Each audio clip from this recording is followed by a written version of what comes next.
The Islamic Penal Code has changed and been renewed many times till 2013. However, in the case of same-sex relationships, there is no difference between rape and consensual sexual relationship, and both are considered crimes. Some of the sexual acts of homosexuals, such as sodomy or repeated homosexual intercourse between women, and repeated other homosexual acts are punishable by death penalty in law. These laws and their conditions could be found by referring to the Islamic Penal Code 2013 Chapter 2 of the second book. Perhaps not all the members of the LGBTQ community will end up in the courtrooms because of their sexual identity and orientation, but these laws have seriously put our private and social life in danger. Every day in school, other than thinking about my studies, I need to worry about how to hide my sexual orientation.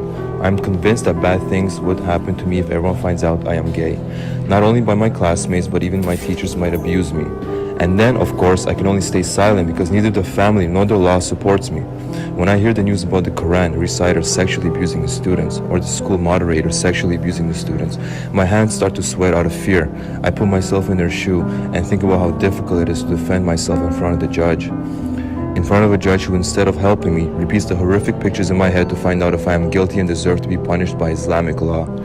Unfortunately, in all these painful moments, I will not have the support of my family, because they won't be looking to support me in this pain. Rather, they would be looking to seek lawful revenge from who has tarnished their reputation by sexually abusing their son. As a homosexual student, I need to think of a lot more than just my studies. I really love my brother, and his sexual orientation is not important to me, but not everyone is like me. My brother is hurt in the society by people's doings and sayings. Unfortunately, when my brother's soul and body is in pain, I am powerless to solve his problem, and I can only comfort him. The reason being, my brother, who is hurt by homophobic people, cannot seek refuge in a law that criminalizes him based on his sexual orientation, regardless of the circumstances.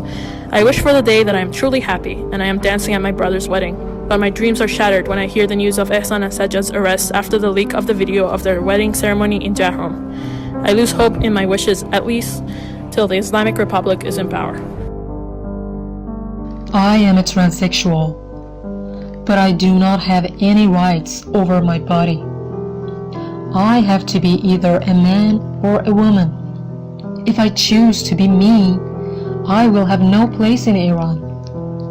It is Ayatollah Khomeini's fatwa regarding transsexuals that decides what I will be, not my own will as a human.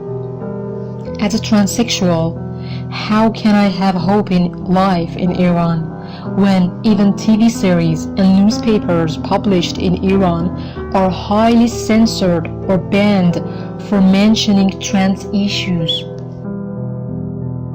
I am a lesbian, and I am deeply in love with a girl whom I still love with all my heart and soul, even after being forced to get married at the age of 15. I have attempted suicide multiple times. I know it can't be, but I wish I could find refuge from all these injustices in the law.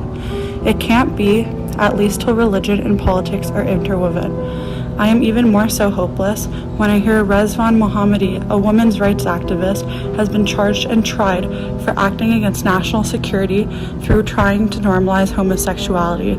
Because there is no escape route, and unfortunately, given the circumstances, I can't even be hopeful for change in Iran.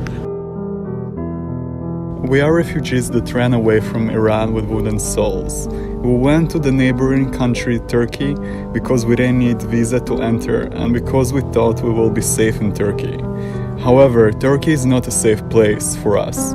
Here we have witnessed the murder of our friends, we have been physically, verbally, and sexually abused, yet there is no refugee in Turkey in the face of this violence. We cannot go back to Iran, and in Turkey we face violence that threatens our lives. Yet other countries choose to close their eyes to our sufferings. Canada has practically closed its doors on us by changing its priorities and accepting refugees. And the USA rejected us because of the country we have been born in and we have suffered in. Our lives are filled with hopelessness on one hand when we see how Russia and China in the Security Councils silences the international community against violations of human rights and regime changes in Iran. And then on the other hand, when we see countries like Canada and the USA that claim to be the supporters of people in Iran have chosen to be silent regarding saving the lives of victims of the Iranian regime. My name is Amir Hossein, and I had to leave my country because of my sexual identity and orientation. I have felt and suffered the pains you just heard about in all my body and my soul. Even though after coming to Canada, I have been able to experience a new life, and I have the right to be present in the Canadian society with my true sexual identity. Yet, I can never forget the unbearable suffering I had faced in Iran and Turkey. I believe lives of humans affect each other's lives, so it doesn't matter what point of view you have. You cannot be happy if you close your eyes on human rights violations. Iranian regime is the greatest violators of human rights in the world, and it suppresses every aspect of our daily lives as its citizens. We, the transsexual, the homosexual, the bisexual, are the peoples of Iran. Don't be silent. Don't be silent about the violation against us.